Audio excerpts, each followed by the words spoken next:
You're listening to She's the Business podcast. Have you ever wondered why your bounce rate is so high? Or maybe why some of your content just doesn't seem to get people engaged at all, even though you've poured your heart and soul into it and there's so much value that you're providing in it? Well, today's episode, we're going to be sharing with you some of the, we'll call it secret tips that journalists use to create content that is engaging, relevant, and actionable. So stay tuned. Hi, I'm your host, Jessica Osborne, and in my 23 years of business and marketing, I've built many brands to become multi-billion-dollar companies. And just in the last 10 years, I've built 2 online businesses of my own from my dining room table with 2 little babies running around at my feet. I've made it my mission to inspire you to get out of your own way and become the successful business owner who's living the lifestyle you really desire without all the hustle. This is She's the Business podcast, made by women for women. This is your weekly dose of motivation and inspiration. And my very special guest today is Tahnée Sanders, who's the founder of the Strategy Studio. They provide marketing strategy and copywriting services to female-led creative businesses. But Tahnée started off her career as a journalist, and she then became an editor of a local newspaper in her late 20s.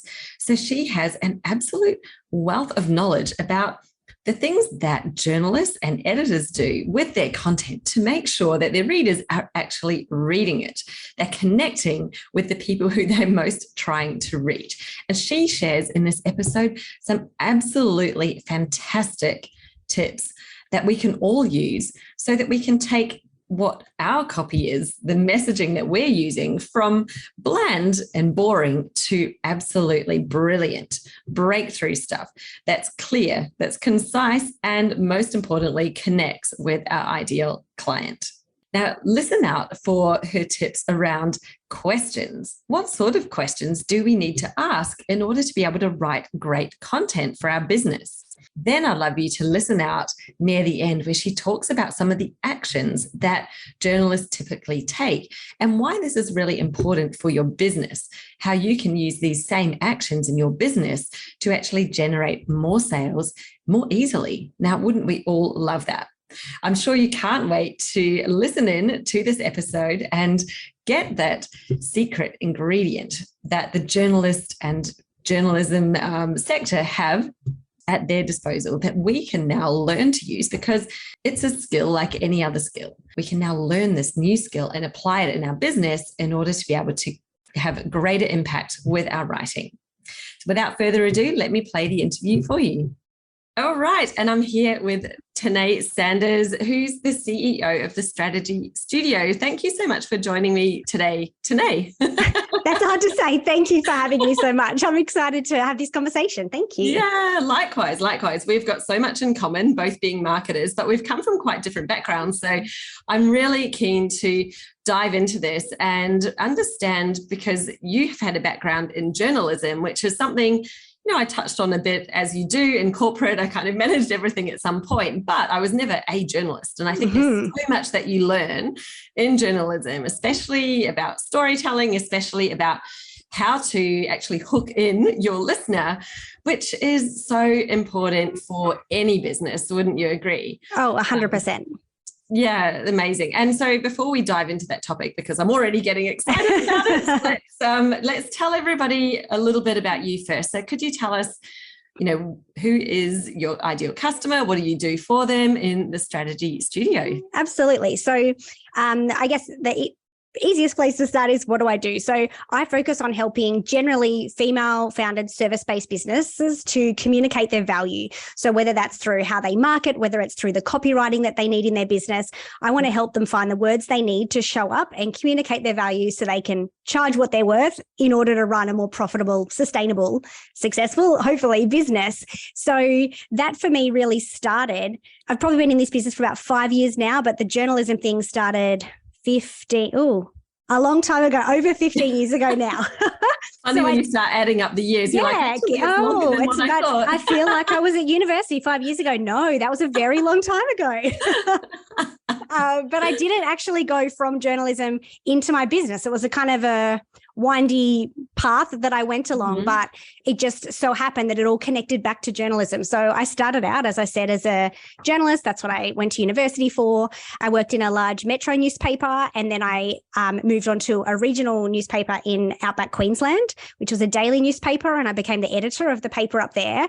And I think that was for me like this really big career moment in terms of it was something that I'd always wanted. Like the thought of editing a daily newspaper was like, how in the world will I ever be able to do that? And to start doing that when I was in my mid to late 20s was an incredible experience. But as happens in a lot of careers, got a bit of burnout, took a bit of a career pivot. My husband and I went backpacking and ended up in Central America, South America, ended up in Canada. And It was when I was in Canada that I started trying out a few different things and met a lot of small business owners, and just started to identify this really big need for people to know how to better communicate about their business, whether that was in their social media, whether that was in their website, whether that was in their email marketing. I just found that people were struggling to know how to say what it is they do, so people were willing to pay for it. And that for me was kind of this light bulb moment of, oh, I can bring together my knowledge of having worked with several small businesses in Canada and this journalism background. And this is a thing that brings value to people. And that's kind of where it started. Yeah. And it is so true. I think the trouble that we all have is that we're so involved in our own business. We're in it. We're seeing it from the inside, and we see all the layers, the depths, what it is. And so you say some words and you kind of think that you're communicating what you're seeing to other people, but they're seeing the outside of the jar looking in. And sometimes it's not clear glass. It's actually really opaque. And I think that the trouble that we have is like you say something, it is what it is. And someone's thinking, well, I don't really get why I care about that, or how is that relevant to me, or what does that even mean? Like, we kind of forget other people don't know what we know. Exactly. And that's probably where it comes back to with the journalism. So I'm really interested to hear, what do you think it is that you bring, like, how would you describe it in terms of a tip that you would have to be able to think like a journalist and therefore be able to communicate like one? Yes. What is that little magic that they have?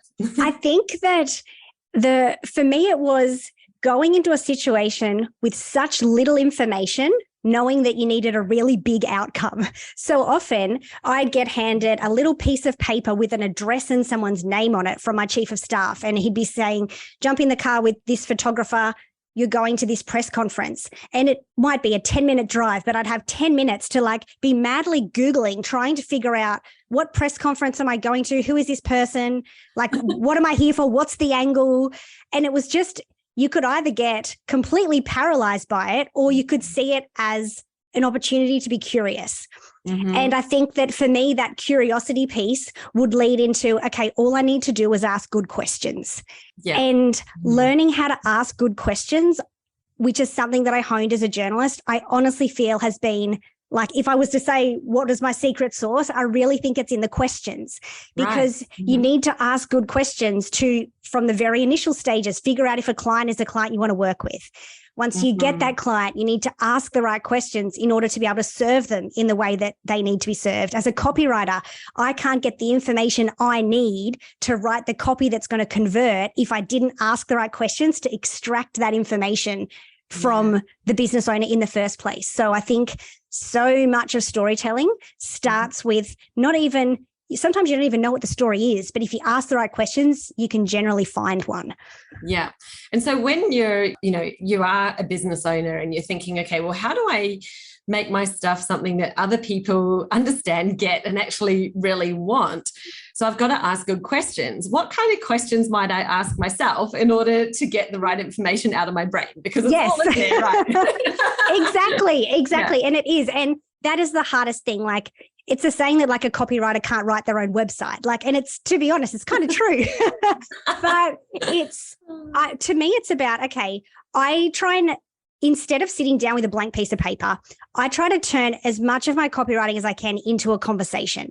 So I don't say just do this with any old person. Like, it'd be great to say sit down with your partner, but if they're not your ideal client, they're probably not going to ask the right questions to get the right information out of you. So if you can have someone in your circle, whether it's your circle of influence in terms of people that you do and refer business with, or even just a close friend that is potentially the right mold of your ideal client, but doesn't really know what you do on a day-to-day basis. They're often— Most of them wouldn't. Yeah, exactly, right. They would know that you're a marketer or you're a copywriter, but they wouldn't, if you said to them, so what do I do? They'd like fumble and then feel really awkward because they don't know. And that's when I'm like, oh, I'm not doing I'm not doing my job well enough if you can't answer that question.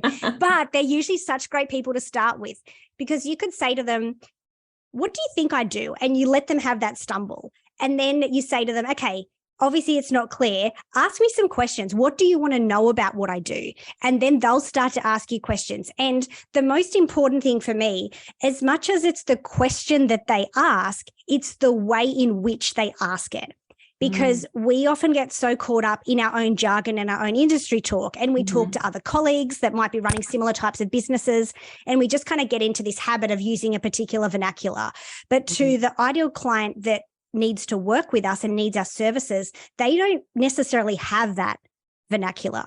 So it's listening to the words that those questions are asked about. And then I often will give like almost like a little mini script to them of like, here's some other questions, I of these questions, and I'll give you some examples in a minute. But it's about letting your natural turn of phrase come out, because when we sit down and we start typing, we communicate very differently to the way in which we do in a conversation. And you'll probably find and get frustrated by in social media, you'll be like, why is that random story I put up about whatever it was, something that doesn't really feel too connected to your business, got so many replies on Instagram? Or that caption that was just a little story you told about something that happened in business the other day had all of this engagement. You're like, that required no thought. Why did that do so well? And it is always because it probably sounded more natural. It had a personal element, a story associated with it, and it felt human. And sometimes it's hard to get that human element when we just sit down with a blank screen or a piece of paper and start writing. So these questions, because they literally weren't thinking is why. Right? So when you wrote that story, you weren't thinking, you weren't overthinking it. You were just like telling the story. And that's exactly what it is. And often when I'm working on copywriting with a client, sometimes we'll do it as a bit of a collaborative process, because they'll say, I know what I want to say, but I can't find the words. And I could just interview them and then go away and try and turn that into the right copy. But sometimes when I get to actually sit there and it be like a dialogue, even reframing a question and asking it several times. So just a really great example is I was working with a client recently who's in change management. And I think there's so much jargon in change management that everyone in that space uses. But like, what is human-centered leadership? Design. Oh, yeah. Or human-centered design, exactly. But all of that language. I said, when you're speaking to other people in the space, it means something. But when you're trying to speak to a manager whose buy-in you need on bringing a change manager into their business, for example, you just can't use that language. So when I said, what do you mean by that? I got an answer. And then I said, can you explain it further? And then I'd say, okay, so how would you put that in other words? And honestly, the answer is always 4 to 5 questions deep every single time. And I think it's similar when you do business coaching. Often you'll have a business coach that'll drive you nuts by saying, but why? But why? But why? And they keep going and you're like, I answered the question. But the answer is always that much deeper. And when you watch a press conference and journalists keep peppering and you're like, you've just asked that question, why are they asking it again? It's because the good answer comes out on the 5th time the question's asked. Yes. And that reminds me so much of like when you're writing copy or writing your headlines, that's why people say, write so many, just write your headline, write 20, 30 versions of it before you pick one, because your first 5 headlines are definitely going to be crap. You're going to get the good headline once you're getting into like maybe 10. And people look at me like, are you serious? I'm like, yeah, literally do that. Because if you get into the practice of it, you will get good headlines. You actually get headlines people then stop and look at and think, I need to know more about this. And so I know that that's definitely the journalist in you, like, keep on going, keep going, because the good one comes. You've just got to keep getting it out. And I think it's okay to have fun with that. Like, let's say in this scenario, you are doing it with a friend and you're getting them to kind of drill you on what it is you do and how you talk about it. You can laugh about that when it's with someone you have a comfortable relationship with. You can get annoyed at them and you can get frustrated, but you have to keep answering because they're not going to let you give up on it if they're a good friend. But it does eventually if the question that you're trying to answer is, okay, so why do I need what you do?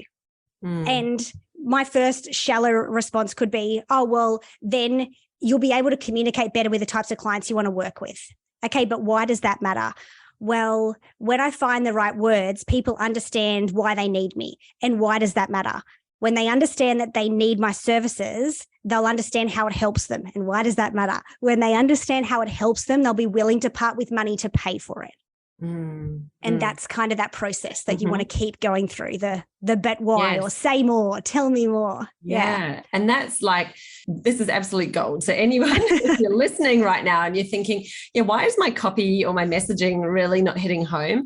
It's probably because we're stopping at level 1 or 2 and we need to keep diving into these layers and keep saying, but why, until we get to the real reason why it matters in the first place. And that's what's going to hit home for your ideal client, because it means something once we get that deep, doesn't it? Like I've heard it's like the seven levels. I'm not sure who said that. I remember years ago, someone said, you've got to ask 7 whys until you get to the one. Yeah. It's stuck in my head, that number 7, maybe it's my favorite number as well, but mine too. Keep going.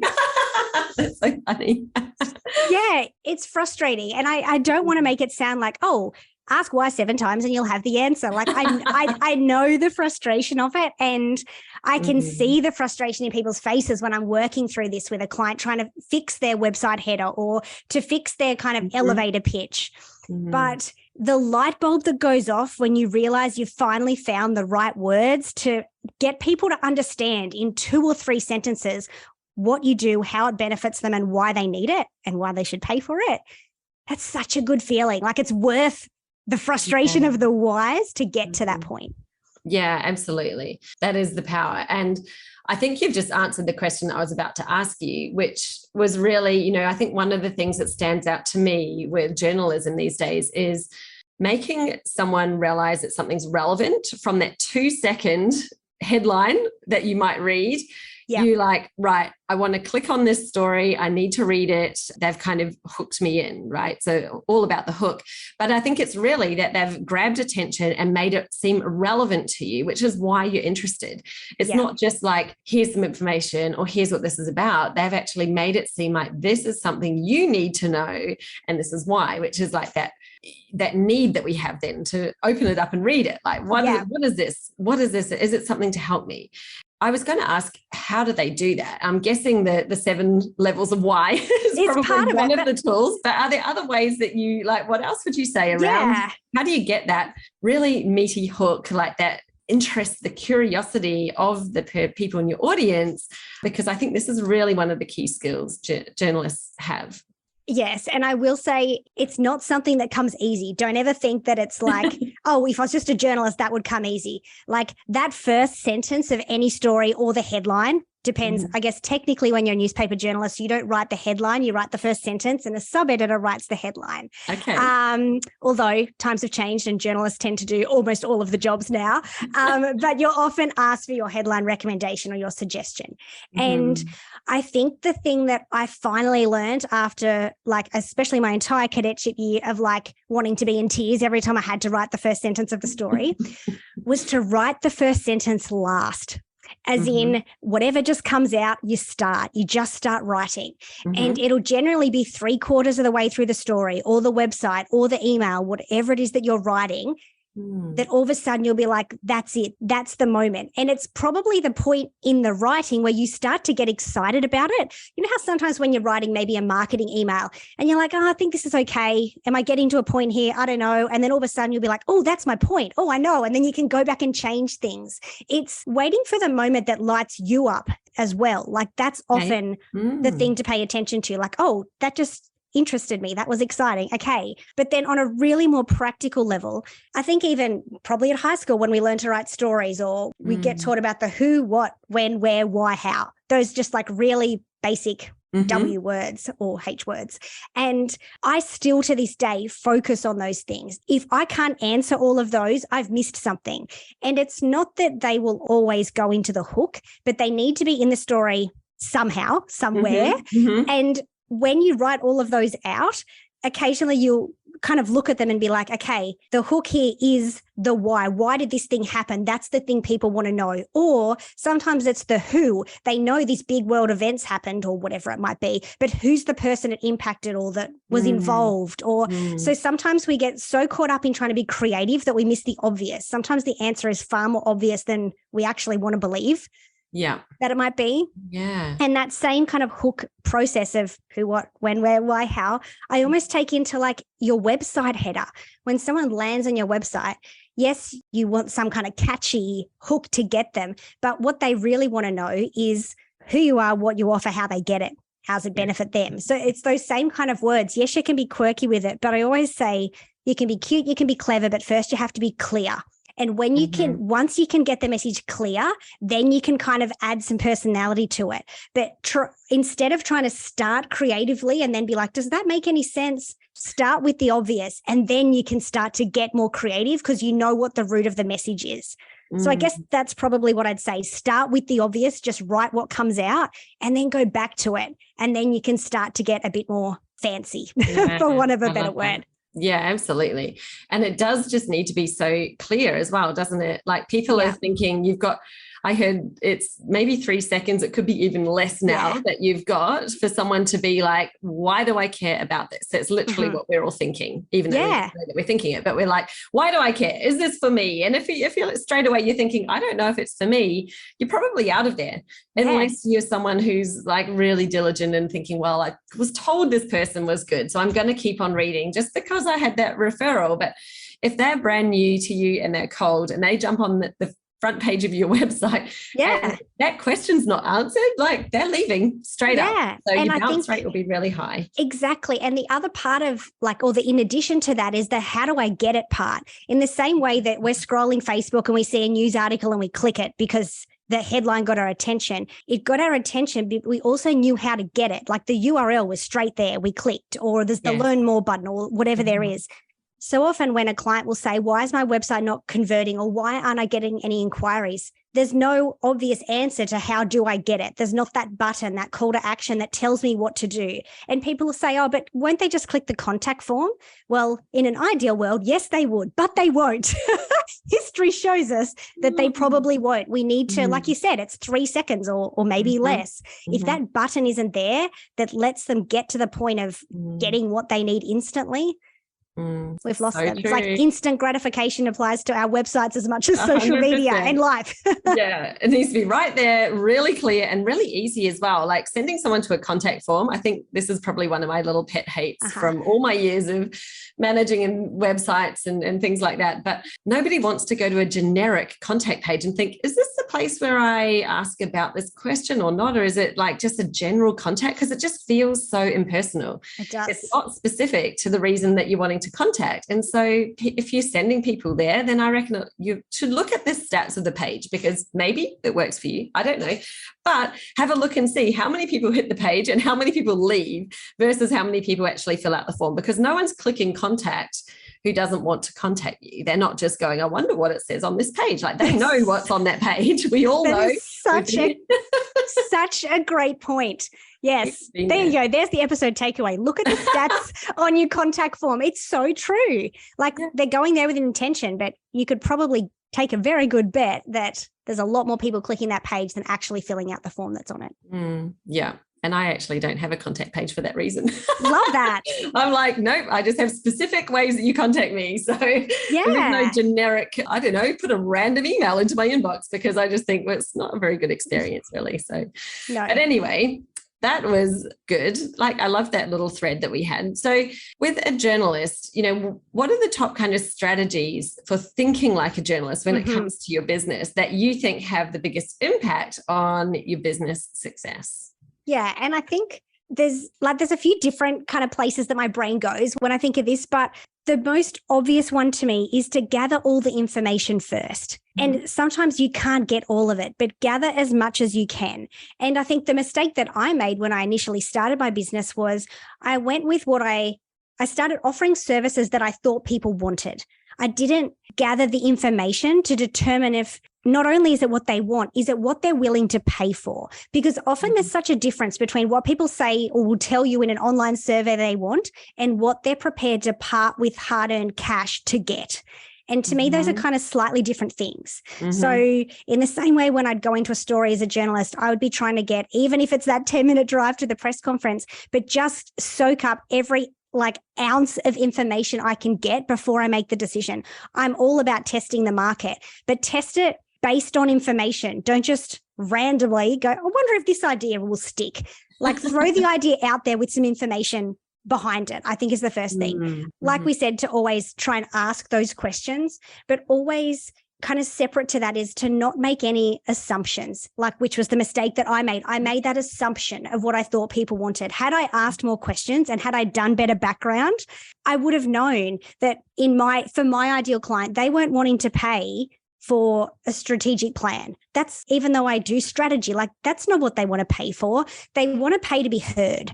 They want to pay to sit down with someone and to ask questions and have their questions answered in a way that is really unique to them. And to me, that kind of comes back to everyone has a story, right? And I don't necessarily think it matters what your business service is. People just want to be heard. So have this open-minded willingness to hear their story, because whatever they're struggling with in their business will generally, there's something deeper there. Like, again, all of the whys of the questioning, but it will come back to, if you can let them tell you the story and you can find what's driving the next move they're trying to make, or what's driving the struggle that they're in, or what's driving this amazing growth they're currently having, whatever it might be. When we can find the story beneath it, not only can we succeed better in our businesses, but we just all of a sudden attach a human element to what we do. And I just think no matter whether you are a product or service-based business, you need to have a human element to your business. And so often we get caught up in needing to put on a particular facade, or to look bigger than we are, or to look more professional than we are. And sure, there's time and place and context where those kind of things might be required. But if it's to the void of any kind of human, genuine, vulnerable interaction, in the same way that a story without a human face won't sell the front page of a newspaper, it's exactly the same approach in business. And I think, as you were talking then, it just made me think, the stories that get picked up, the stories that really blow up all over the media aren't necessarily the ones that everyone's going to like. They're actually often got a bit of an edge to them. They're quite controversial. They'll probably divide people. Some people will be on one side, some will be on the other. And they are the ones, you think, well, why play it safe in my business and create something that I think people are going to like, when actually what I really want to say to them is this. It's like, just say it. Say it. You're never going to please everyone anyway. It doesn't matter what you say, but being lukewarm and just being that, trying to be vanilla ice cream that you think everyone will like. Well, some people are dairy intolerant. Some people don't vanilla. Some people are the chocolate mousse royale with all the trimmings. Yeah. You're not going to please them. So you might as well go the other way and actually say something that's really powerful, that people stop, pay attention to, listen. Because the ones that listen and are drawn in by that are the right people for you. Whereas otherwise you're just getting this sort of generic, oh, I like her, she's nice, or she says nice things, but they're not drawn to you. There's not that magneticness when you're just being vanilla. So I love that.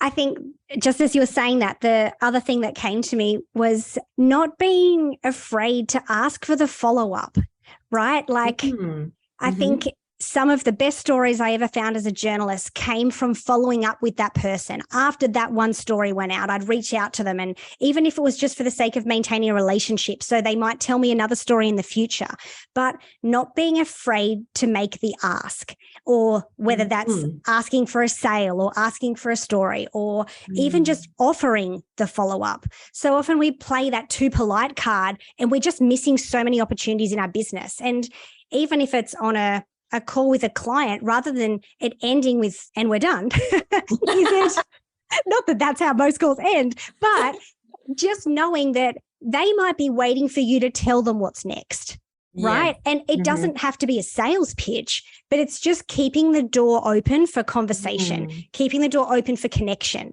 And if we don't make that offer, they might leave thinking, oh, maybe I wasn't the right type of client for her. Maybe she doesn't want to work with me more. Like, we don't know what other people internalize in their mind when we're having conversations.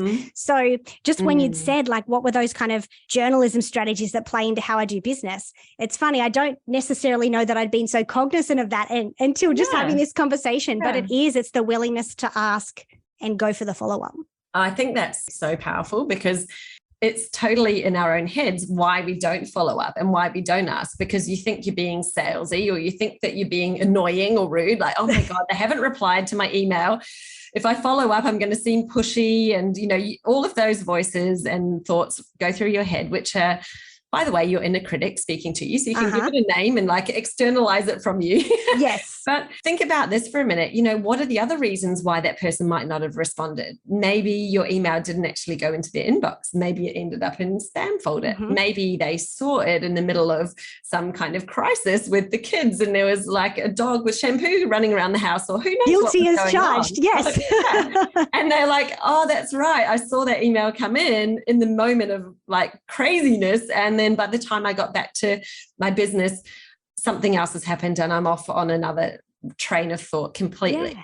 That happens. We're all humans. Like, you can't expect that everybody is robotic and will actually, go through every single email in their inbox, because that's just not reality. So it's not being rude to follow up. It's actually being helpful. I see it as being a service. Like, I think about, it's probably coming into this time of year, but the emails that I've had, like in my day-to-day life, like life admin, our financial planner, just checking in. Did you want to do a review? It's been however many months since we last chatted. If she had, of course I do. Would I have remembered that if she didn't email me? Exactly. Absolutely not. And I am so grateful for those emails. So I think there's a really big difference between thinking that you're going and selling something. If we can reframe the way we think of that, oh no, I'm going in to offer to be of service. Is there something you need? Can I help you further? How did you go with that? You're opening the door for them to take the bait. You're not throwing the bait at them. And you're not actually lassoing them either. Like, I was just thinking, we're actually putting the bait out, but it's actually even more like an invitation. And if they don't want it, they're not going to take it. And that's okay. They know it's there. So you've made the invitation, and those who do want it now know how they can take that next step. It's not like you're putting it out there and you're like trying to blindfold them and bamboozle them to come along here with you, and it's all trickery and everything like that, because it's not at all. Like you said, it's just being of service. You're just saying, hey, if you would like to do another session, if you'd like to book in again, here's how you do it. Just so they don't have that question of like, oh, okay, so how do I book in again? Do I go back to your website and click that button again? Or Unless you tell them they don't know. We assume so much, don't we? Especially with things like that you kind of, again, because we're inside our business, we're looking at it from the inside. We don't realize that other people don't see all of the process that we have, or they don't know everything that we've got either. Like, they don't know that. Their brain is full of their own business. And take on all of yours too. And I think it comes down to context, right? Like, we understand everything there is to know about our businesses because it's our day-to-day life, and we're in this context all the time. But when you look at a client experiencing working with you for the first time, really the only context they have is that 1 hour that they're with you. Like, they might have been on your email list, they've followed you on social media, but none of that is the same as the experience of being a client of yours. So we need to help them build up that context in the same way that as a journalist, I need to make sure there's enough context in a story so people can take away the message. It's exactly the same thing with a client. If we don't give them the context to how we work together, they'll assume it'll probably be wrong and we lose, and they lose too. Yes. Yeah. Yeah. So good. This has just been so valuable. I think there's so many nuggets in here that you could go back and have another listen to the episode and literally write down some of this stuff, because it's absolute gold. I think if anybody knows how to communicate with random strangers, make something relevant, make it interesting, and provide the information that we as the reader want to know, then that's something that journalists know how to do. And I think that Tahnee has just given us so many really great hints on how you can do that in your own business, and not only think like one, but also act like one. I love that thing about the follow-up, because so simple. The fortune is in the follow-up. How many times I have closed clients just simply from following up and saying, hey, did you have a question? Anything I can help with? No pressure, nothing pushy at all, but literally just, again, asking that question, can I help? And they often will come back and say, yeah, I did have a question actually. And they're just being too afraid to ask. So yeah, there you go. It's so simple and so easy to do. It's definitely worth it. So yeah, brilliant. Do you have any final, you're like, oh, have I left any little piece of gold in your, in your arsenal? Any final thing that you'd like to? Good question. I think the only thing, and like this is probably like, maybe I've already talked about this, but it's like this overwhelming theme that I feel no matter what type of client I work with or what business I work with, it's just that people just want to be heard. And not to get so caught up in feeling like we need to deliver that we don't open that opportunity for conversation. And again, it's all connected. It goes back to we make too many assumptions about what we think our ideal client might need, but just remembering to always keep that door open for conversation and connection, whether it's to make the follow-up or whether it's to get to know a follower better on social media so they might go on to one day feel like if they have a connection with us enough to book our service. Just that willingness to be open and to let people have their say and be heard. I just think it's a really powerful thing that when we get caught up in the busyness of our day and we get caught up in the scroll of our social media and all the things, it's an obvious thing that's so easy. And I'm very guilty of it myself. It's just so easy to forget. It's like I need to post it on my wall that's a reminder of, did you stop and let them be heard?